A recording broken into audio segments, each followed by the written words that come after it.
भीमपुर गांव में मनोहर अपनी पत्नी सुगंधा और दो छोटे बेटे के साथ रहता था। वो कई महीनों से बीमार था, जिस वजह से सुगंधा और उसके दोनों बच्चे हमेशा परेशान रहते थे। फिर एक दिन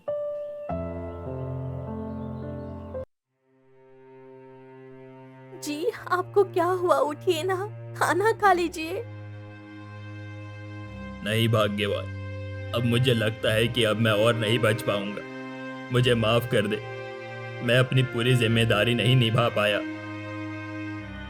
नहीं जी, ऐसा मत कहिए। अगर आपको कुछ हो गया तो मैं ये दो बच्चे कैसे पालूंगी? नहीं, आप मुझे छोड़कर नहीं जा सकते। भगवान के लिए ऐसा मत कहिए। तुम चिंता मत करो भाग्यवान। ये देखो, ये सिक्का है। इसे तुम ले जाकर एक राज्य है पद्मागढ़, वहां के महाराज को दिखा देना। ये सिक्का क्या है और राजा को दिखाने से क्या होगा? तुम दिखा देना, तुम्हारे सारे कष्ट दूर हो जाएंगे। मैं अपना वादा ना निभा सका, लेकिन तुम लोगों को यूं तकलीफ में नहीं देख सकता। ये सिक्का राजा को दे देना, तुम्हें सहारा जरूर देंगे। मनोहर की आंखें धीरे धीरे बंद होने लगती है और उसकी सांसें थम जाती है। नहीं नहीं जी, आप हमें यूं छोड़कर नहीं जा सकते। आपने कहा था कि सब ठीक हो जाएगा। आपने वादा किया था, आप मत जाइए। सुगंधा बिलक बिलक कर रोने लगती है। बच्चे सहमे हुए थे। ऐसे ही कुछ दिन बीतते हैं। एक दोपहर सुगंधा दरवाजे पर चुपचाप बैठी थी, आंखें सूनी है। तभी एक बूढ़ी औरत आती है।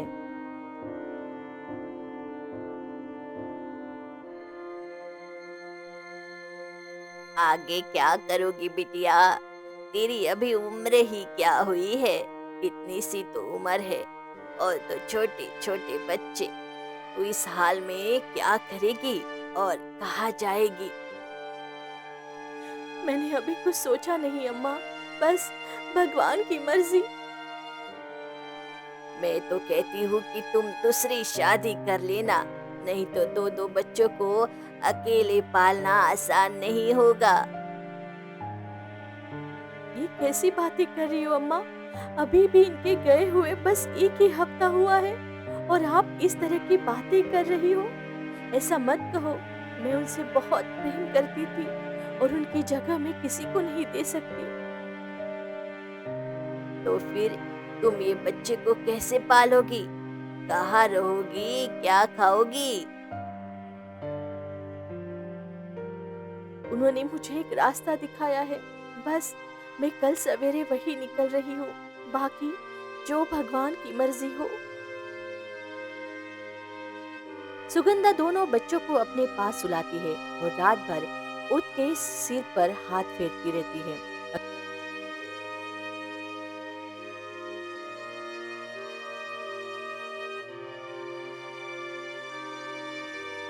अगली सुबह सुगंधा अपने दोनों बेटों को लेकर घर से निकलती है। रास्ता लंबा है। जंगल और पगडंडियों से होते हुए पद्मगढ़ की ओर बढ़ती है।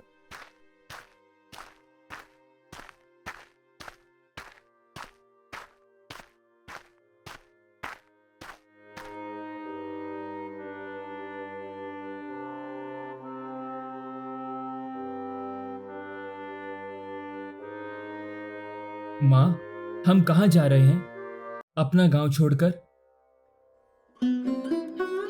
बेटा, हम पद्मगढ़ जा रहे हैं। तुम्हारे पिताजी ने वही जाने को कहा था। लेकिन माँ, हम अपना गांव छोड़कर क्यों जा रहे हैं? बेटा, यहाँ रहकर भी हम क्या कर लेंगे? ये गांव अब हमारा नहीं रहा। सब अपने मतलब में लगे हैं। किसी को हमारी परवाह नहीं। ऐसी जगह जीने से अच्छा है कहीं नई उम्मीद की तलाश की जाए। ठीक है माँ, चलो। माँ, मुझे बहुत प्यास लगी है। ठहर बेटा, मैं तुम्हारे लिए पानी लेकर आती हूँ।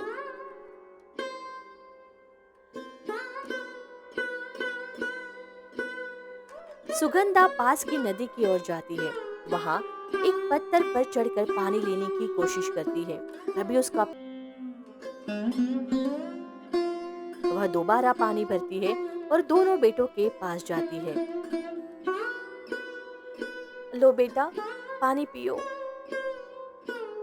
गुड्डू उसकी चोट देखकर घबरा जाता है। माँ, ये क्या हुआ आपको? कुछ नहीं बेटा, बस पैर फिसल गया था, थोड़ी सी चोट लग गई। माँ, आपको तकलीफ हो रही होगी। नहीं बेटा, ये कोई तकलीफ नहीं है।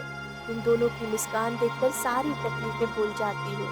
अब चलो, रात होने से पहले हमें बहुत दूर जाना है।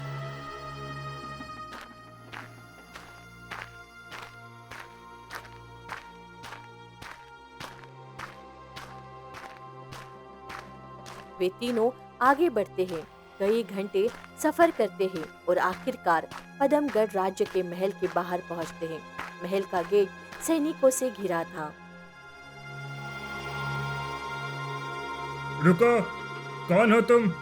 कहाँ से आ रहे हो और इस तरह अंदर कैसे घुस आए? कृपया मुझे अंदर जाने दीजिए, मुझे महाराज से मिलना है, बहुत जरूरी काम है। बिना अनुमति के कोई महाराज से नहीं मिल सकता, ये राज्य का नियम है। देखिए, मेरे साथ छोटे छोटे बच्चे हैं। अगर मैं महाराज से नहीं मिली तो मैं कहाँ जाऊंगी? मेरे पास अब कोई रास्ता नहीं है। मेरे पति ने आखिरी समय में यही कहा था कि महाराज मेरी मदद करेंगे। मेरे पास सिर्फ यही सिक्का है, इसे दिखाने आई हूँ। कृपया करिए, रहम करिए। सैनिक कुछ सोच में पड़ जाता है। तभी दरबार का मंत्री वहां आता है। क्या हो रहा है? यहाँ किस बात का शोर है? मंत्री जी, ये महिला अपने बच्चों को लेकर आई है और महाराज से मिलने की जिद कर रही है। मैंने इसे बहुत समझाया लेकिन ये मानने को तैयार ही नहीं है। अरे तुम कौन हो? कहाँ से आई हो और क्यों मिलना चाहती हो महाराज से? मंत्री जी, मेरा नाम सुगंधा है। मैं भीमपुर गांव से आई हूँ। मेरे पति मनोहर ने मरने से पहले कहा था कि ये पुराना सिक्का लेकर महाराज के पास जाओ। उन्होंने कहा था महाराज मेरी मदद जरूर करेंगे। मैं कई घंटों का सफर तय करके यहाँ आई हूँ। अगर मैं उनसे नहीं मिली तो मैं टूट जाऊंगी, बर्बाद हो जाऊंगी। मेरे पास अब कोई सहारा नहीं है। कृपया रहम करिए। जाने दो इसे। मंत्री जी, अगर महाराज नाराज हो गए तो?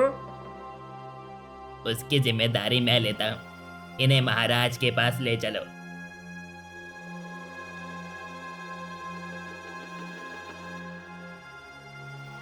कौन हो तुम? भीख मांगने वाली औरत, कैसे घुस आई मेरे महल में? अभी के अभी निकालो यहाँ से इसे। सैनिकों, इसे और इसके बच्चों को बाहर फेंक दो। प्रणाम महाराज, मैं भीमपुर राज्य से आई हूँ। मैं कोई भीख मांगने वाली नहीं हूँ। मैं एक विधवा हूँ। मेरे पति ने मरने से पहले मुझे आपसे मिलने को कहा था और ये सिक्का मुझे दिया था जिसे आपको सौंपना था। राजा सिक्का देखकर चौंक जाता है। उसकी आंखें फैल जाती है। वह कांपती आवाज में कहता है, ये सिक्का? सैनिक, सुगंधा जी और उनके बच्चों के लिए महल में रहने का विशेष प्रबंध किया जाए। इनकी सेवा में कोई कमी नहीं होनी चाहिए और कोई भी इन्हें परेशान न करे। अभी तो मुझे अपमानित कर रहे थे, अचानक इतना बदलाव? ये कोई सामान्य बात नहीं है। जरूर कोई गहरा राज है जो मुझे अभी नहीं पता। वह अपने दोनों बेटों के साथ महल के अंदर रहने लगती है। रानी को यह बात अच्छी नहीं लगती और वो गुस्से में महाराज के पास जाती है। महाराज, वो औरत कौन है जो कई दिनों से महल में रह रही है? अपने 2 बच्चों को लेकर आप उसे महल में क्यों रखे हैं? इसे अभी के अभी निकाल कर बाहर फेंकिए। नहीं रानी, मैं ऐसा कभी नहीं कर सकता, चाहकर भी नहीं कर सकता। क्यों महाराज, क्या आपको उससे प्रेम हो गया है? ये तुम कैसी बातें कर रही हो महारानी? ये प्रेम नहीं है, ये कोई साधारण बात नहीं है। इसके पीछे एक गहरा रहस्य छुपा हुआ है। मुझे कोई रहस्य नहीं सुनना, आप उसे महल से बाहर निकालिए। रानी, मैं तुम्हें एक पल के लिए बाहर निकाल सकता हूँ, पर सुगंधा जी को महल से निकालने के बारे में सोच भी नहीं सकता। राजा गुस्से में वहां से चला जाता है। नहीं, अब ये औरत एक पल भी इस महल में नहीं रह सकती, चाहे मुझे कुछ भी करना पड़े। मैं इसे किसी भी कीमत पर राजमहल से बाहर निकाल कर ही रहूंगी। रानी अपनी दासी से कहता है, तूने देखा है उस औरत को जिसके लिए महाराज ने महल का नियम ही तोड़ दिया? 2 बच्चों के साथ आई है और अब रानी की तरह रह रही है। रानी साहिबा, महाराज तो उसकी हर जरूरत का ख्याल रखते हैं। उसका खाना, उसकी सेवा, सब कुछ खास तौर पर होता है, जैसे वो कोई रानी हो। ये मुझे बर्दाश्त नहीं, उस औरत की सच्चाई सामने लानी ही होगी। रानी सुगंधा के पास जाती है। तू बताना जरा महाराज को, तू कैसे जानती है? मैं महाराज को नहीं जानती महारानी, मेरे पति जानते थे और उन्होंने ही मुझे यहाँ भेजा है। तो तुम्हारा पति मरकर तुम्हें गैर मर्द के पास भेज गया, क्या यही प्रेम है जिसकी तुम बात करती हो? कृपया ऐसा न कहिए महारानी, मैं अपने पति से बहुत प्रेम करती हूँ और उनकी जगह कोई नहीं ले सकता, न महाराज और न कोई और। कहने की बातें होती है ये सब, सच तो ये है कि हर औरत को मर्द की जरूरत होती है। मगर सुन ले, तू मेरे पति से दूर रहना। सुगंधा की आंखों से आंसू बहने लगते हैं। वह कुछ कह पाती तभी दासी रानी के कान में धीरे से कहती है, महारानी, महाराज अभी महल में आ चुके हैं, कृपया अब कुछ न कहिए। रानी मुस्कुरा कर कहती है, ठीक है, अब तू मेरी बात मानेगी, जो मैं कहूँ वह तुझे करना पड़ेगा। मैं आपकी आज्ञा मानूंगी महारानी। इस तरह कुछ दिन बीतते हैं। महाराज सुगंधा और उसके बच्चों के साथ साथ समय बिताने लगते हैं। उनकी नजरों में अपनापन बढ़ता है। रानी का मन जलन से भरने लगता है। एक दिन रानी अपने गुप्त सिपाहियों को बुलाकर कहती है, उस औरत का बड़ा बेटा मुझे नहीं चाहिए, वो अब इस महल में नहीं दिखनी चाहिए, उसे कहीं दूर फेंकाओ, जंगल में। जो हुक्म रानी साहिबा, मैं उसे आज रात को ही इस महल से गायब कर दूंगा और ऐसी जगह छुपाऊंगा कि कोई दूजा कभी नहीं ढूंढ पाएगा। रात का समय होता है। सिपाही चुपके से सुगंधा के बेटे को लेकर जंगल में छोड़ आता है। सुबह होते ही, महाराज, महाराज, मेरा पुत्र कहीं नजर नहीं आ रहा है महाराज। पूरा महल छान मारा लेकिन वो कहीं नहीं मिला। मुझे डर लग रहा है महाराज, कुछ अनहोनी तो नहीं हो गई? सुगंधा, तुम घबराओ मत, मैं खुद तुम्हारे साथ चलकर उसे ढूंढूंगा। कहीं ना कहीं वो जरूर मिलेगा, चिंता मत करो, मैं तुम्हारे साथ हूं। राजा और सुगंधा जंगल की ओर निकलते हैं।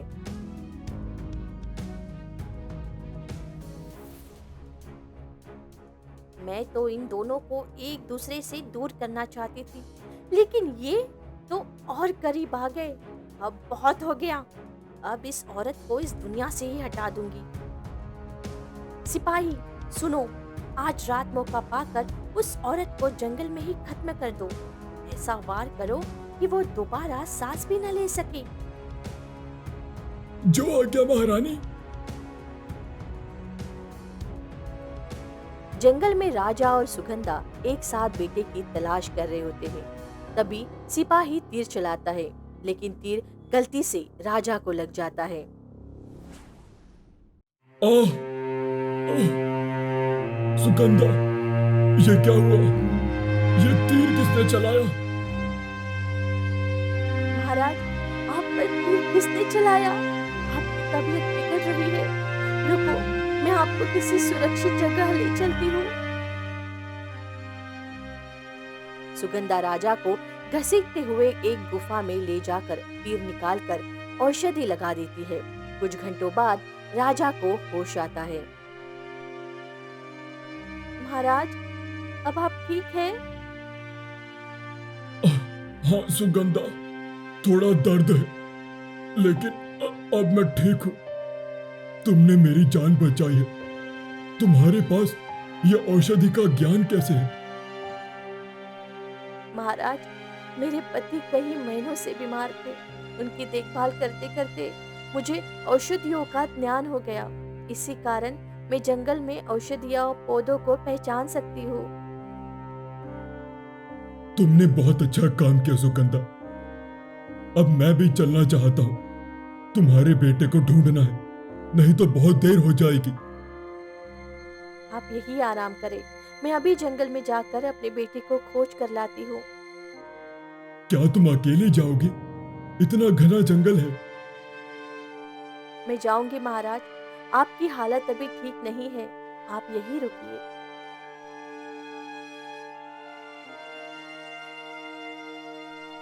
सुगंधा जंगल में थोड़ी और दूर जाती है। तभी सामने रानी आ जाती है। तो तुम यहाँ हो? तुम बाज नहीं आती हो, है ना? तुम्हारी वजह से ही सब कुछ हो रहा है। रानी साहिबा, आप इस वक्त जंगल में? तुमने मेरे पति को मुझसे दूर किया है, अब मैं तुम्हें हमेशा के लिए दूर करूंगी। सिपाही, इसे पकड़ो और उस गुफा में जाकर कैद कर दो, जहाँ से कोई इसे ढूंढ भी न सके। जो आज्ञा महारानी। नहीं महारानी, ऐसा मत करिए। मेरे बेटे को ढूंढना है, वो कहीं जंगल में अकेला है। अगर समय पर नहीं पहुंची तो वो मर जाएगा। महारानी, मैं आपके सामने हाथ जोड़कर विनती करती हूँ, मुझ पर रहम करिए। मेरा उस चक्कर से कोई वास्ता नहीं। मैं महाराज को सिर्फ एक प्रजा की तरह हूँ। मुझ पर शक मत करिए। मेरा बेटा निर्दोष है, उसे इस बदले की आग में मत झोंकिए। रहम? अब कोई रहम नहीं होगा सुगंधा। तुम्हारी मासूमियत का नाटक अब और नहीं चलेगा। जाओ, सड़ो उस गुफा में अकेली और दीवारों से रहम की भीख मांगना, लेकिन वहां भी कोई तुम्हारी चीख नहीं सुनेगा। सुगंधा को गुफा में कैद कर दिया जाता है। 2 दिन बीत जाते हैं। उधर राजा सुगंधा के बेटे को ढूंढ लेते हैं और महल लौट जाते हैं, पर सुगंधा नहीं लौटती। राजा को चिंता होने लगती है। सुगंधा अभी तक क्यों नहीं लौटी? मुझे उसे ढूंढना होगा। कहीं कुछ गलत तो नहीं हो गया? राजा सैनिकों के साथ जंगल की तरफ निकलने पड़ते हैं। ढूंढते ढूंढते उन्हें गुफा मिलती है, जहाँ सुगंधा कैद होती है। सुगंधा, ये क्या हाल बना के रखा है तुम्हारा? तुम यहाँ कैसे? महाराज, मुझे रानी साहिबा और उनके सैनिकों ने यहाँ बंद किया है, क्योंकि वो मुझे आपसे दूर करना चाहती थी। इसीलिए उन्होंने मुझे इस अंधेरी गुफा में कैद करवा दिया। रानी की इतनी हिम्मत! तुम चलो मेरे साथ, अब मैं कोई अन्याय नहीं होने दूंगा। राजा सुगंधा को लेकर महल लौटते हैं। रानी सामने होती है। रानी, तुम्हारी हिम्मत कैसे हुई सुगंधा को जंगल में कैद करवाने की? तुमने सोच भी कैसे लिया मैं इसे कभी छोड़ सकता हूँ? महाराज, आप इस औरत के लिए इतना क्यों कर रहे हैं? आप उसे लेकर इतने भावुक क्यों हो जाते हैं? क्या आपको उससे प्रेम हो गया है? चुप हो जाओ रानी, तुम नहीं जानती इसके पीछे कौन सा रहस्य है? मुझे जानना है महाराज, आखिर ऐसा क्या है इस औरत में जो आप उसकी इतनी फिक्र करते हैं? क्या रिश्ता है आपका इससे? क्यों इसके लिए आप महल के नियम तक तोड़ने को तैयार है? तो सुनो रानी, अब तुम्हें सच जानना ही चाहिए। बहुत वर्ष पहले इस राज्य का राजा मैं नहीं था, बल्कि सुगंधा का पति मनोहर था। वही इस राज्य का असली उत्तराधिकारी था, एक न्यायप्रिय राजा। वो और मैं उसका सबसे भरोसेमंद मंत्री था। फिर एक दिन मैं एक तांत्रिक से मिला। तांत्रिक, मुझे किसी भी कीमत पर इस राज्य का राजा बनना है। इसके लिए मैं कुछ भी करने के लिए तैयार हूं। मंत्री, तुम जो चाहते हो वो आसान नहीं है। मनोहर एक शक्तिशाली और धर्मनिष्ठ राजा है, पर अगर तुम सच में राजपाट पाना चाहते हो तो इस यंत्र का उपयोग करना होगा। एक बार इसकी शक्ति काम कर गई तो पूरा राज्य तुम्हारे सामने झुक जाएगा। लेकिन याद रखना, इसका मूल्य चुकाना पड़ेगा। मूल्य जो भी हो, मैं देने को तैयार हूं। मुझे वो ताज चाहिए, वो सिंहासन चाहिए जो हर दिन मनोहर के सिर पर चमकता है। तो ये ले मायावी यंत्र, कल सुबह महल के राजसभा में इसे छुपा कर रखना। जब ये सक्रिय होगा तो सच्चाई और झूठ में फर्क करना मुश्किल हो जाएगा। तब तुम जो चाहो वो होगा। फिर अगली सुबह मंत्री वैसा ही करता है जैसा तांत्रिक ने बताया था।